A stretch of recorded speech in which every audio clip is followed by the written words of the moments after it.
Hello, hello, everyone. Good morning. This is Facebook Live. My name is Simona Smirnova. For those who don't know me or haven't met me, I'm a vocalist, composer, and congas player based in New York City, originally from Lithuania.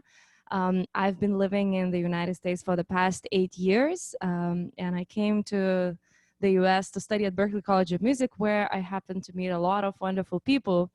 And after that, I moved to New York City, and during Corona times, I decided to come up with this idea to reconnect with all my friends, my artist friends, and call this live stream series Coffee Conversations with Inspiring Artists.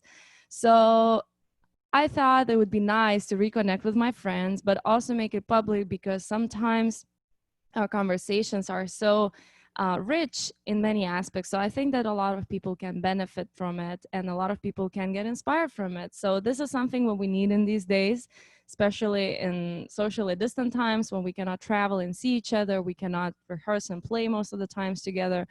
So this is something for everyone, not only for artists, for everyone who like the growth, the personal growth, they have love for craft, for discipline, and for constant movement in whatever they choose to do or to practice and grow in.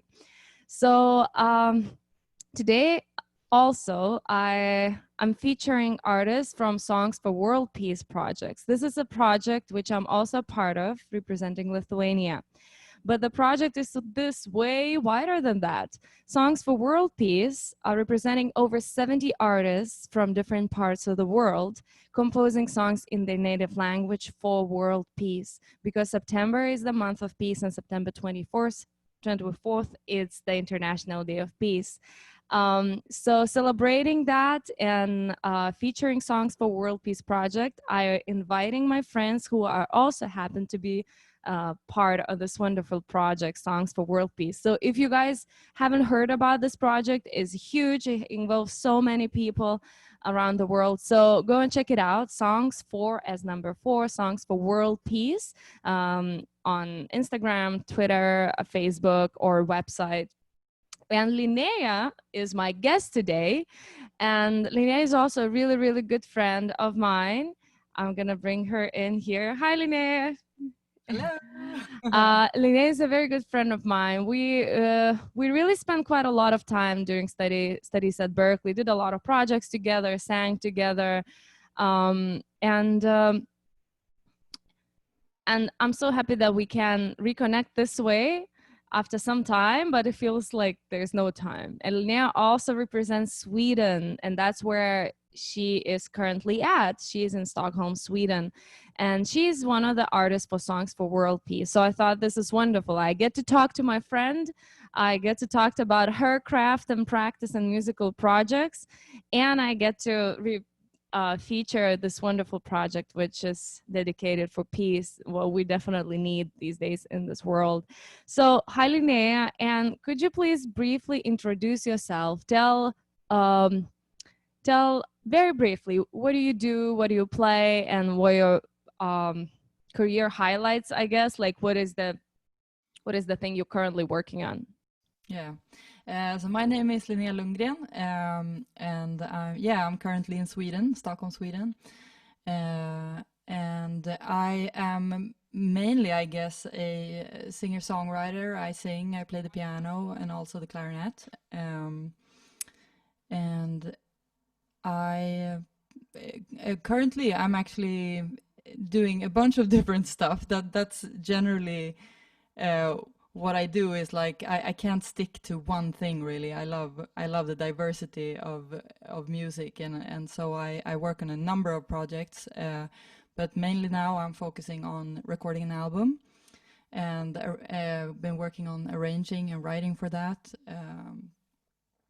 And on the side, I'm also conducting choirs and playing a bunch of different projects here in Sweden. So that's, fun stuff going on. Very cool, very cool. So a little bit of history. Linnéa and we met 2012, I think the year where I came to the US. Was it 2012? When did you start? 2012 Yeah, spring or fall. fall. Yeah, I started in spring, so we must have met in the fall then. Yeah. Yeah. So we met at Berklee, and I think through Bobby Gallegos ensemble or something. Probably, yeah. Yeah, and then Linnéa sang on my like final project, Lithuanian folk song, which happened to be went a long way in Lithuanian language. And I still feel so sad that you didn't get to be in the music video. Right, yeah, yeah, yeah. Yeah, because I Yeah, recorded way afterwards. yeah, it took some time. So Linnea, take us a little bit back to the prehistory. Well, you were born and raised in Sweden. How did you start playing an instrument? What instrument was that? Was it clarinet? And when did, because you also like have this love for jazz as well, and like how jazz came into picture and singing, and maybe that breaking line when you thought that, oh, maybe I'll do music for living, for life as a profession. So take us back to little Linnea times and tell us, how did you start? Yeah. Oh my God. Yeah, I've been playing music for such a long time now. But I remember we had a big piano in our country house in Sweden. So during the summers we would stay in this country house, and there would be not so much stuff to do. Like you go out and you play like badminton or swimming, but when the weather is bad, like there was this big piano in our living room, and I couldn't like walk by it without having to play a little, like, and I couldn't play anything basically. I just like did some notes or some tones, and then my mom was like, "Oh, I can teach you Twinkle Twinkle Little Star." And I was like, "Okay, cool." So I learned how to play that, and she taught me like a really simple way of playing it with two hands. Something that she had learned How old you were then?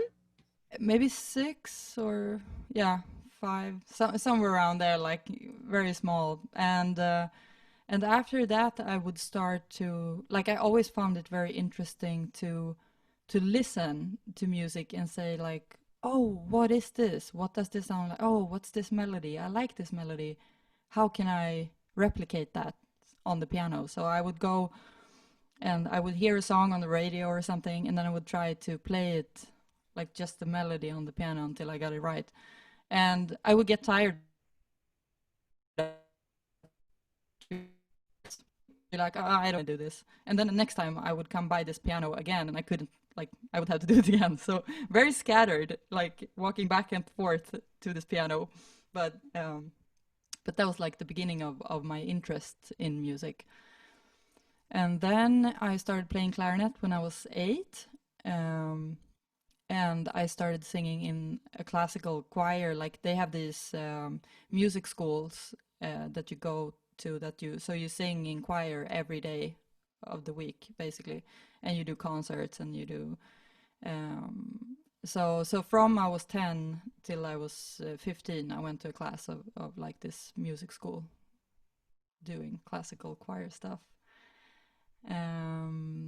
And after that there was like, I know that for some people it's like, oh, I'm gonna do music, like they have like this moment of like, this is what I'm gonna work with. But I never really had that, because I just never stopped making music. Like for me it was more like it's been along all the time, and I just never stopped it. But it's taken me into different areas of music. So in the beginning it was classical, and then when I got into high school it was kind of like I went to this kind of popular music school, and I couldn't do all like the runs and the riffs that other singers were doing. And I was like, nah, this is not really my thing, because everybody's trying to be so cool and they're trying to like sound like Beyonce, all them. Yeah. And I felt like I just didn't fit into that because I was more into the harmony stuff and the like the nerdy parts of music, you know. Oh. So I kind of found jazz through that. I was like, oh, this is nice. This is where I kind of like can be theoretical and like, you know, expand my hearing also, like also the harmony and the chords and so after high school I would go to like this jazz kind of pre-college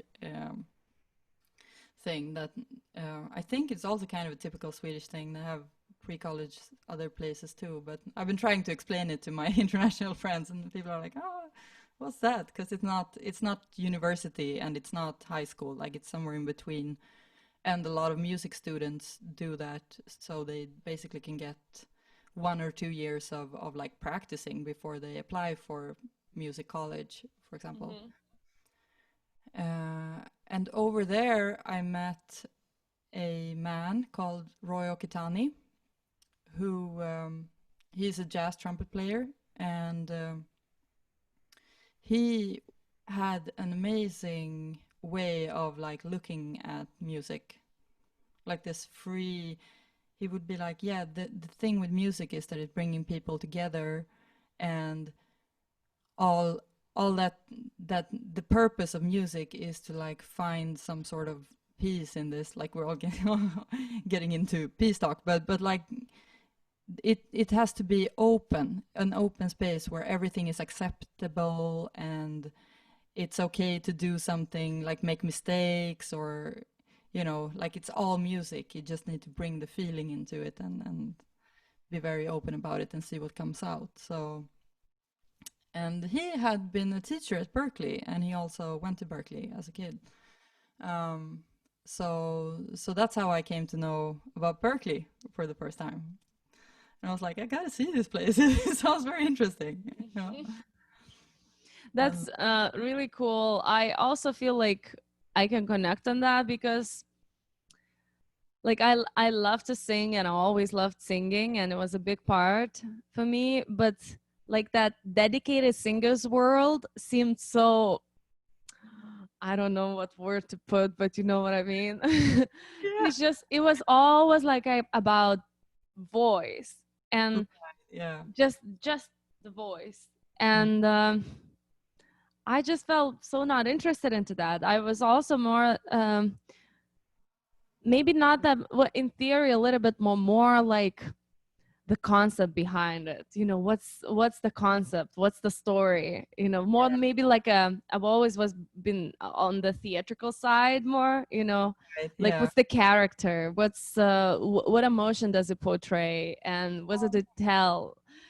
So and for me it didn't matter like what kind of voice, because there's all kinds of emotions and all kinds of characters, and the ugly ones and the pretty ones and the princess and the beast, you know, it's just, Exactly. Yeah. and It having just sounds one different. color Yeah. seems so limiting. Mm. So I feel like also maybe we connected at Berklee because we had this like a very small teeny tiny Berklee community, singers community, who were like more into jazz and into like theory things as Yeah. well. Yeah, and it's And interesting how it unfolds. as a broader perspective and than just to sing, you know, like that's what I feel too. Like I can't stick to one instrument really. I have to like figure other instruments out, and they all make different sounds. They all have different things that is easy and that is hard. Like the piano, it might be really easy to start with because all the notes are like, you can't play like a false note on the piano really if it's not out of tuned badly or whatever. But like there's like an easy way to start there, to like figure out, oh, this is a note and that's and there's the scale, and then when you play the violin, for example, or something, you just got to get the tone right, you know, and it takes years and years before you can actually like feel like you can make music out of it. Maybe, I don't know. That's true. That's true. I mean, music education, piano is definitely is leading because easiest to start, but then excelling is the whole another thing. Exactly, that's a completely different thing. And just to stick to singing then is like, some people are really interested in that, like, oh, I want to sound like this, I want to make this, like the technical aspects of singing. But I was always also like, what's the emotion, or what's the uh yeah, what's the notes and the harmony, and what is it that make me like the stuff that makes me feel something. It lies within different aspects than just the voice technique, or yeah. Yeah. Now tell me a little bit about your years at Berklee when you came from Sweden. You didn't study anything else anywhere abroad. You came directly from Sweden to Boston, right? Yes, yeah, that's correct. Yeah. So you came in Yeah, so I 2012. exactly. Yeah, I came in 2012 spring, and I had heard from this teacher that taught in Sweden. He told me all the scary stories about competitive people, and like it would be really, you know, you have to be careful that you don't like feel uh, that you can be confident within your singing and playing, because everybody else is going to be so great, and it's going to be really competitive vibes. And so when I came to Berklee, I was like, okay, interesting. And all I meet is like super nice people who are just like, hey, let's jam. Oh, I don't care where you're from or what you did before, or like, and it was just completely opposite of what I expected. Which was so nice, and I met so many friends from all over the world, and it's What major did you do? I was doing vocal performance, Mm-hmm. and then I did a minor in conducting. So I also did a lot of like arranging classes and conducting classes and different styles, and except for just singing then also. But I did a lot of jazz, which was super fun. Like, there's nothing like jazz at Berklee. Oh They like man. invented the teaching jazz. No, um, and but yeah, the whole Berklee experience is so much more than just the classes. Also, like it's everything that's going on after the classes, and like meeting people, like for example you're like, okay, I have this project and I'm gonna play Kankles and I'm gonna like arrange for this, and do you want to be a part of this? And it's like, and then you go out in the evenings and you practice all of this stuff together with all the other kids of Berklee. Yeah. Yeah, That's for Berklee years is like so funny how, because everyone had a completely different journey throughout it, and you know, and it depends what part, like what time in your timeline in your life it is, and you know, the goals. For me, it was oh, yeah, sure. really hard, but not in terms of studying, but just in general, and being, you know, in a new country and trying to figure out how to organize everything. But classes were the really fun part, you know. Yeah. Classes, they seemed like it's just like you just take on this great knowledge and you just work with it. It's just really, really, really fun stuff. All the arranging and composition classes, I think, are just amazing. It's really, really good. Sure, yeah, and all the techniques, and like also compared to like Swedish universities, like music schools, here it's more like, oh, just go and create, like do your thing. And then you do your thing, and then the teachers might be like, yeah, this is good, or yeah, this could be improved, but it's kind of vague what you're learning. Like in Berklee, it was like, okay, so here is the scale, you're gonna master this by next week, come on, like Yeah. just go do it. Yeah, there's definitely more instruction. I love that. I love, because I remember from Academy in Lithuania, because I came to Berklee after one degree. Ah, So, right, yeah. yeah, so I studied jazz vocal performance before, and it would be like, this is big band writing. Hello, Really, yeah. you have to write. You have questions? Come. See you at finals. You're like, okay, yeah, go. All right, see you later. You know, it's just like it's very different. So I really, really enjoyed Berklee's composition classes. That's why I think the reason I changed my major, because first I thought I'm just gonna go for singing, Mm, but then once I saw that there's not that much jazz there, and it's more like popular music, like pop or R&B, and I thought, well, maybe I should take advantage of all these arranging classes, and I moved to CWP, which I right. loved. I Yeah. think that it was a definitely good move. Yeah. Plus, you get to learn all the software, you know? Exactly. Yeah, that's the other thing. Like really good to know, and to be able to manage everything yourself. I bet that's like really comforting. You can be like, oh yeah, I know this DAW. I can go in and work with it. Like, Yeah, totally. And like, I feel like after you go through that school experience, nothing intimidates you. Like, even a new software or a new piece of gear, you just like, all right, I'll check it out. You know, if I don't know, just like read a manual or do tutorials, and it's all good. exactly. Yeah. So now let's graduate from school. We're not in school anymore. We're not in school. And cheers. By the way, it's coffee conversations. So cheers, guys. By the way, what time is it in Sweden now? Oh, it's way too late for coffee. It's 5:30. 5:30. You talking European. 5:30. 5:30. 5:30 Uh, p.m. 5:30. It's scary how I feel Americanized already. No, Anyways, so Linnéa, tell us, how was life after graduation? I know you spent like 1 year in New York, and then you moved back to then Sweden, right? Sweden, So yeah. tell us a little bit what projects you did while you were in New York, and what projects you were doing, or like, I don't know, career adventures in Sweden once you returned. Yeah. Oh, wow. It's New York is a chapter on its own. Such an amazing city.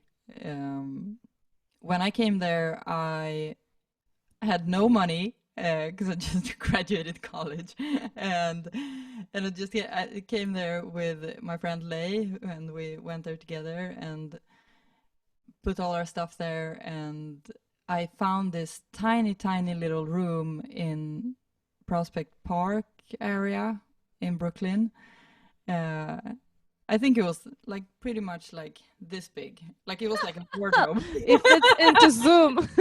Zoom, and it was like I had like this bunk bed, and I had my desk beneath it, and that was it. Like, and but I stayed with a really nice couple, and I was working both as a music teacher. I was working around like going around teaching piano to little kids and teaching singing, and then I was playing different jazz projects and just going around and like exploring the city and jamming with people and uh,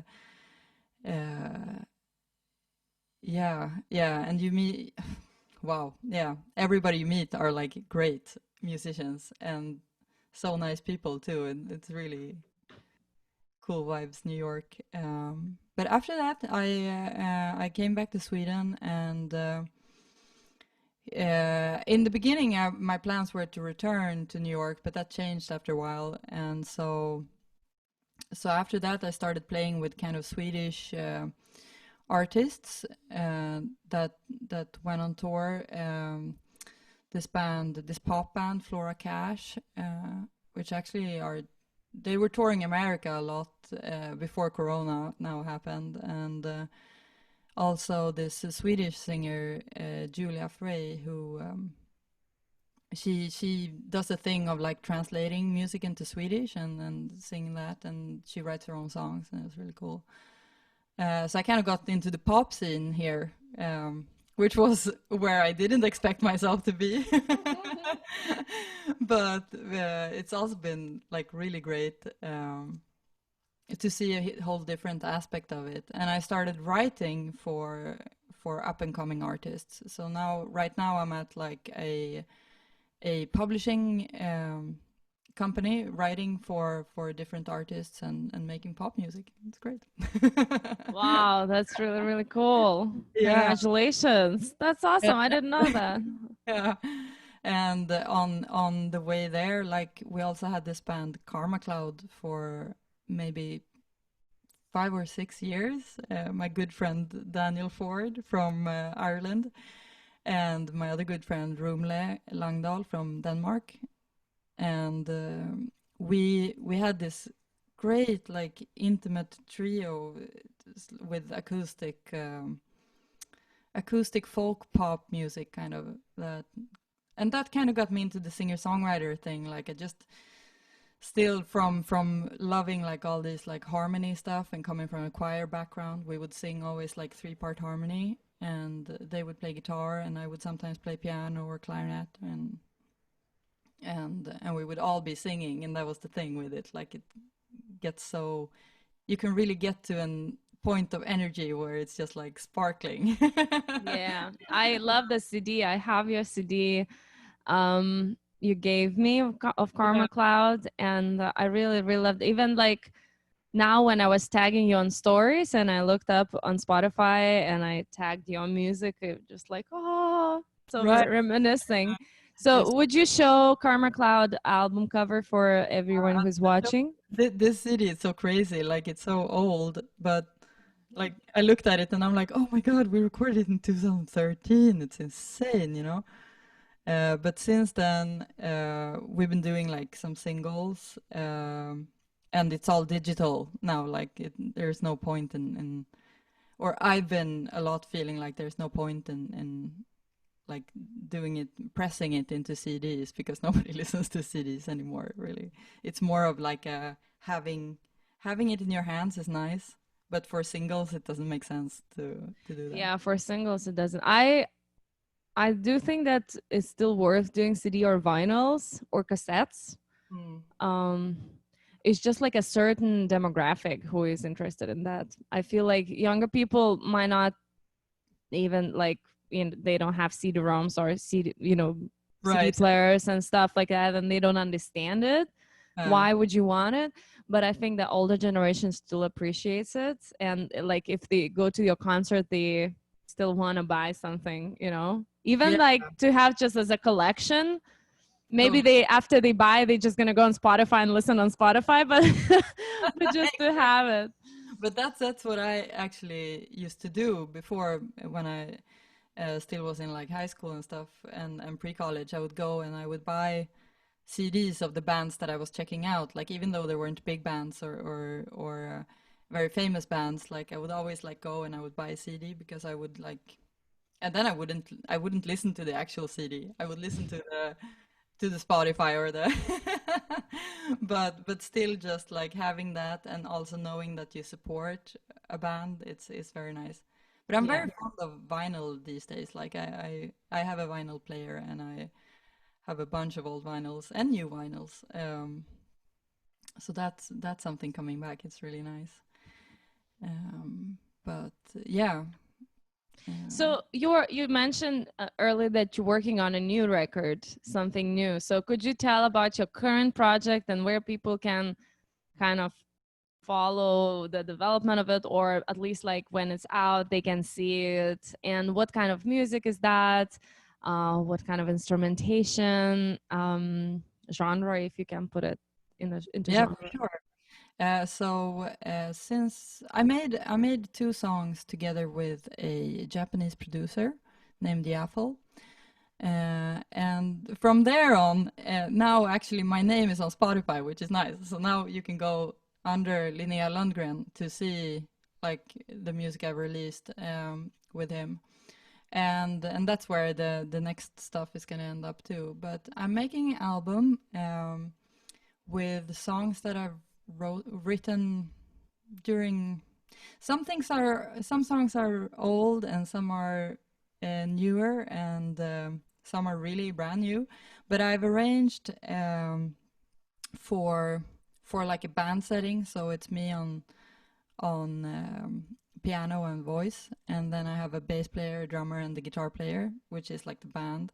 And then I also wrote for a string quintet. So I recently had a show with this, like actually to test out the music also, like to see how is this going to sound, because like I've been wanting to work with strings for such a long time, and I never really pursued it. Like it's been in the back of my head for a really long time, and now I finally like put myself down. And I'm like, okay, I just have to do this, and I have to find the people who's gonna do it and who's gonna play it, and so that's the idea. It's gonna be an album with songs with string quintet and so it's two violins, viola, cello, and bass. and double bass, yeah. So 2 bass players, 1 electric and 1 acoustic. Wow, is there some competition? Yeah, but my fiance is playing the double bass, so he's always gonna win. I mean, Which is actually a new thing because Linnéa just got engaged. Na na na na. Every girl's dream. No, I'm kidding. Oh, congratulations on that. That's really exciting, actually. And sometimes you just feel like, because coming back to Sweden from having lived in New York and during a situation that I kind of didn't like, there was a lot of things that didn't go as I expected, and then at some point when I met this person, I was like, oh, things fall into place. This is cool, and I just kind of knew that, yeah, this is it. I'm gonna. There's a sense of certainty. Yeah, I just like realized that oh, this is where it's going. Okay, I'm just gonna follow along. I'm just gonna go. I think a lot of people long for that certainty, you know, when they feel like they're sure. Like a lot of people, I feel like a lot of people, they kind of, they linger around and they do certain things they think that they want, but then they realize that they actually didn't, and they try something else, and then, you know, it's just like, I feel like it's such a gift to have that experience when you feel that you're actually sure, whatever it would be, personal or career, life, you know. And it's very interesting too, because when you talk to people, when you're in a certain clique of people, like for example when you're at Berklee, everybody's like, okay, what's your cool project, what's your what degree are you in, or what are you doing, you know, like that's all you talk about, and you kind of come along, and like they usually say that the 3 places that Berklee students go is like LA, New York, or Nashville, depending on what music you make, right? And so then you kind of feel like, oh, I have to go to New York because I like jazz and I want to sing, and I have to do this, or I have to be in this place to do certain things. And that's just because you talk to that type of people that wants that too. So you think that you want always the same thing as everybody else. And it feels good because you're in that clique and it's like, oh yeah, we all want the same thing. But then you shed it through your life and you find that maybe that's not even what I actually wanted. Exactly. And I'm a constant like thinker. I always question everything. Like always like, oh, what do I want? Oh, and I worry but if you just stop that for a moment, like, and you just stop and clear your mind, and like your body and your mind knows so much more than you think. And when you get rid of all that buzz, like what everybody else wants and what should be done, or what has to happen, like when you get rid of that and just think, oh, everything, all the possibilities are open, you kind of know where you want to go in the end. Really. Yeah, I feel like it's a lot also has to do with the intuition. Would you agree? Like the gut feeling. Yeah, I trust so much in my gut. Seriously, like, and when I can't feel the gut, it's like there's like, where's the gut? Yeah, where is it? Okay, I'm in the wrong place right now because I can't feel it. Walking around all, where's the gut? Where's the gut? It's like, what you searching for? I'm looking for a gut. Yeah, I'm looking for a gut. Everybody's like, okay, cool. Oh, wow. Yeah. Well, we can't wait to hear your second album. Yeah. Yes, actually, yeah, it's like the first one in like my own name, completely my own music. That's really exciting. Very excited. Do you have a release date? Not a release date yet. Yeah, but I do have recording dates, so it's going to be in this fall. Yeah. Okay. So good luck for that.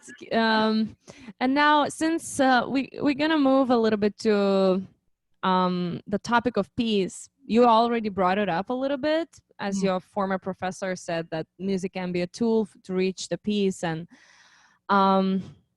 it's everything is accepted and welcomed in the universe of music. And so you are representing Sweden for this project, Songs for World Peace. And for those who just joined, I would just briefly introduce that Songs for World Peace is a project which brings more than 70 artists from different parts of the world composing songs in the native language for world peace. And Linnéa is representing Sweden, and she composed the piece in Swedish. So since you're part of it, peace have to mean, I think it means something to everyone, but what does it mean to you? Yeah, what does it mean to you? Yeah. So yeah, as we just talked about, like for me, peace has to come from the inside, like from bless you. It's not corona. It's not corona. It's not corona.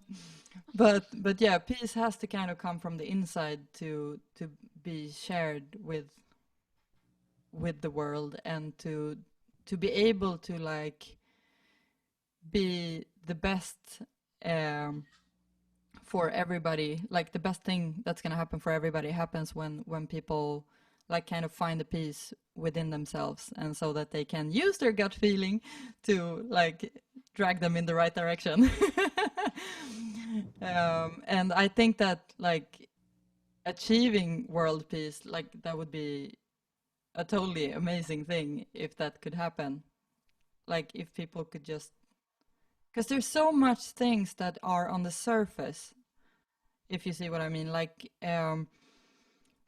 many, like we live our lives and we're worrying about career choices, or we're worrying about what we look like, or we worry so much about things, and we make prejudice also about things. So for me, one of the prejudice that I have gone with for a long time is that like I have to be really successful, otherwise I'm bad, otherwise people are not going to like me, or I have to make really good music because otherwise people are not going to like me.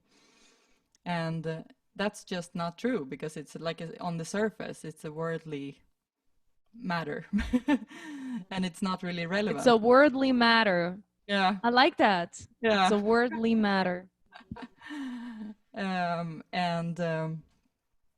so dealing with all of these prejudice, even if it's like, oh, this person is like that, or all people from this country is like that, like that, being aware of those prejudice and knowing that it is prejudice, that I think can make people start thinking, and maybe decide who they want to be and what they like. If I know that, okay, I'm thinking that I need to be successful to be good, what if something else is true? Like what if I don't have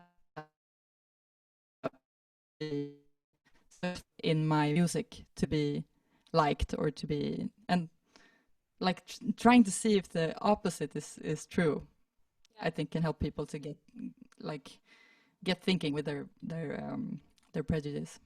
You know, I just want to interrupt. I just remembered this. I was taking one time this class, music business class at Berklee, and we were talking about like opening our own businesses and stuff like that. And then I don't know what it came up, but I said this phrase, but as musician, you have to practice every day.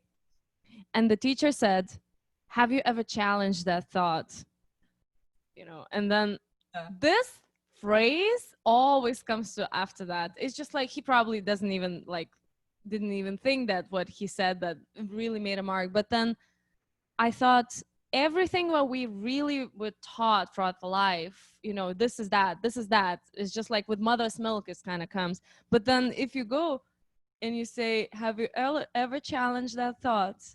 You know?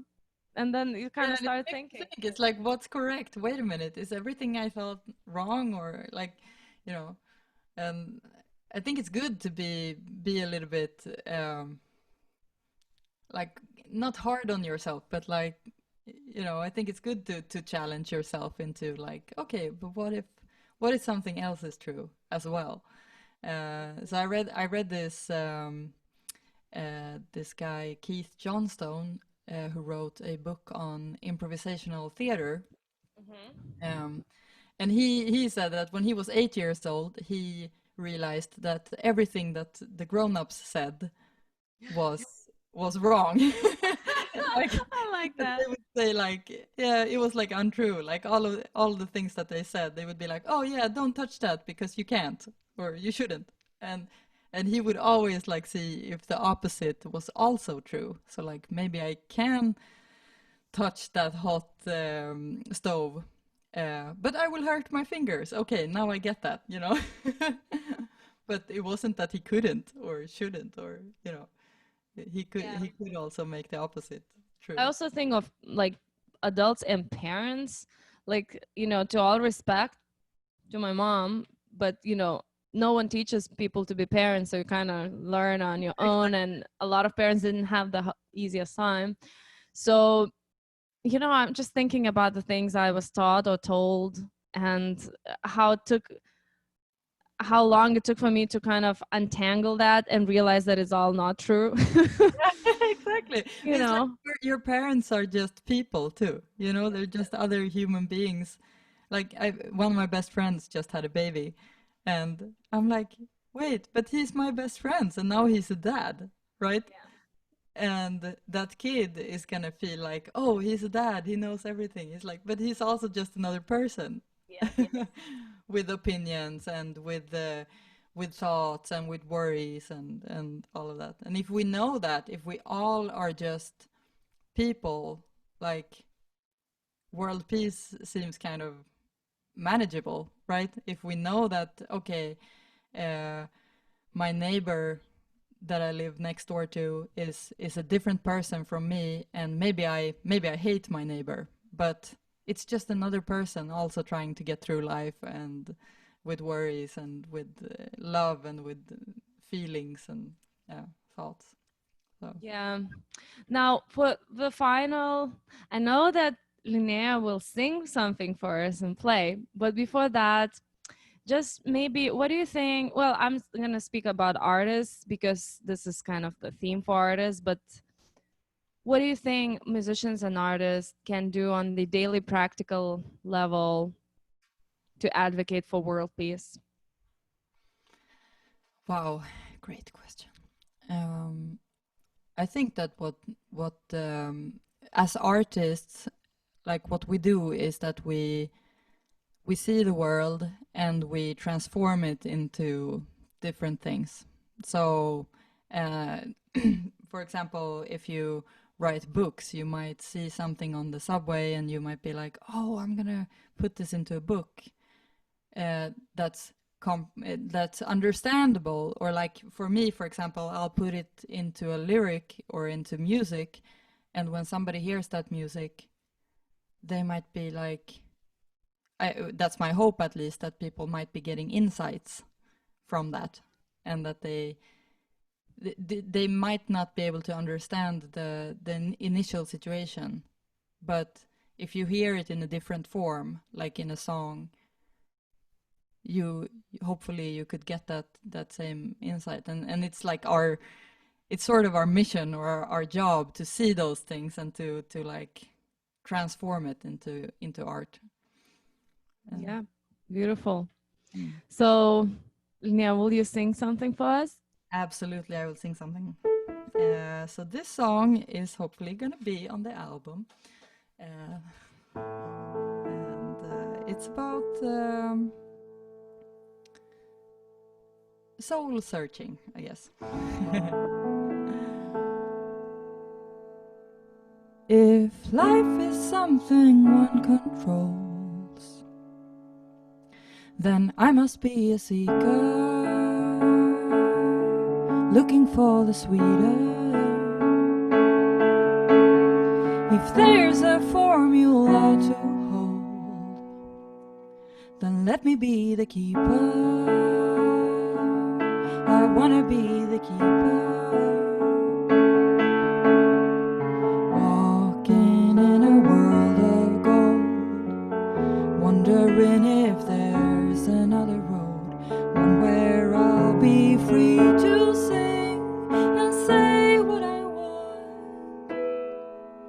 instead of doing what I'm told.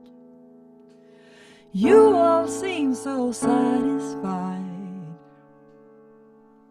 living in a bubble, a cozy little bubble.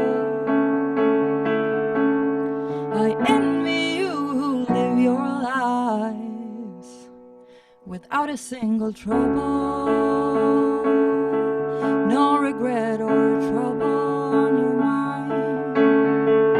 It's so simple that it's hard, saying this is really all there is, setting myself free to sing and say what I want, instead of doing what I'm told.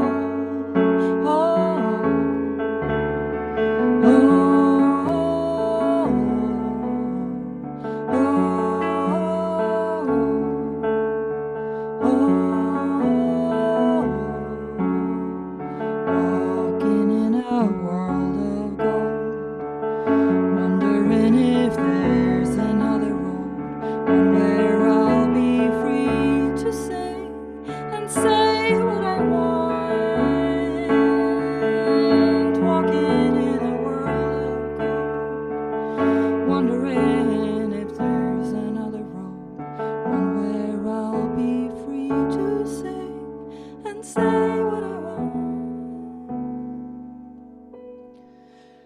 If life is something one controls,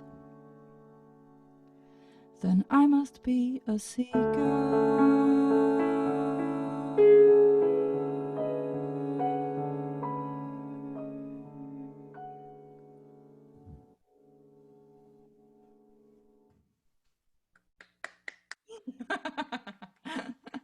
Yay! Yeah, I don't know what the sound is, how the sound is here, but I love it. Sound is actually really, really good. And the words are beautiful and the melody is beautiful. It's really, really lovely. I love it. If one is in control, I must be a seeker. Yeah.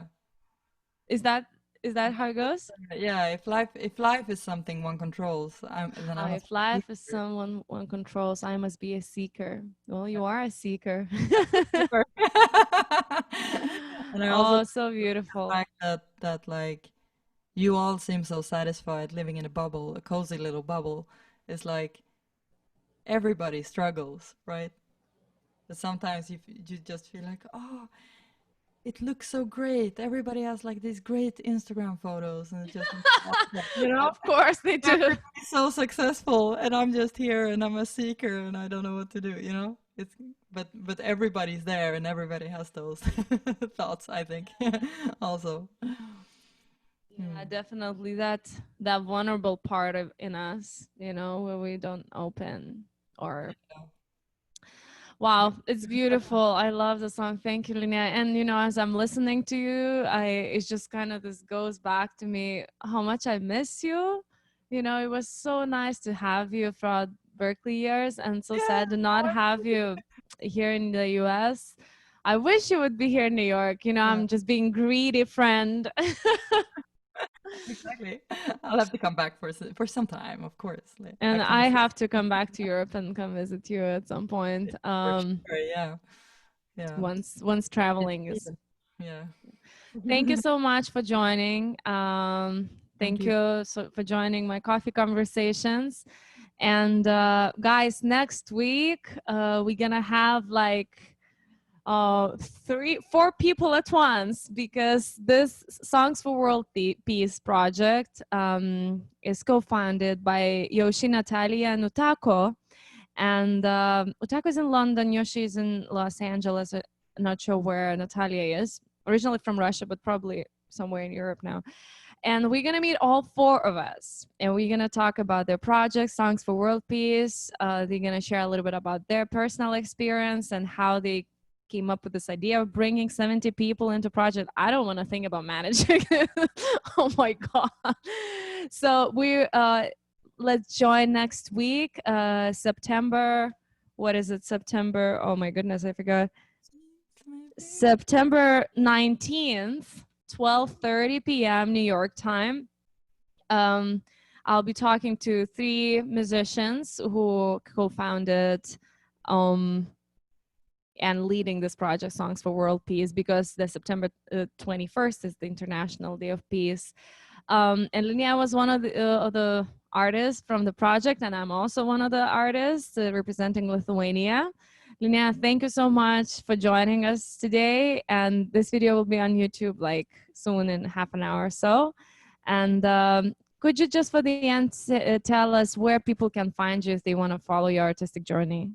Yeah, so for sure follow me on Spotify because that's where everything is gonna end up, and also like hit me up on Facebook on my personal page. Okay. Because that's where I'm active. All right. I have a Instagram which is Musikan, Musikarn. That's it. Yeah, that's it. Actually, I found you just through your name. So even if you type Linnéa Lundgren, it come up. Yeah. Yeah. Thank you again. Thank you everyone who watched. And I'll see you guys next Saturday for Songs for World Peace meeting of the team. Thank you, Linnéa. Thank you. Thank you. Bye. Oh.